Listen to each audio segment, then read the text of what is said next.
guys, welcome back to our channel. In today's video I'm going to show you how to remove YouTube recommendations on phone.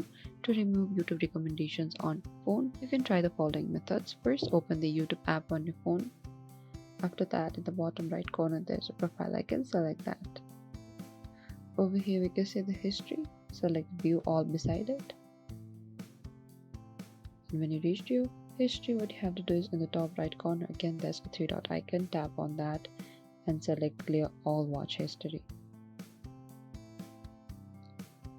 And again, when the history is cleared, tap on the top right corner again and select pause watch history. In the same way, history and privacy, this stops YouTube from collecting your watch history for recommendations until you turn it back again. And this is it. Thank you for watching this video. I hope I could help you. Do not forget to like, subscribe and hit the bell notifications icon for more upcoming uploads.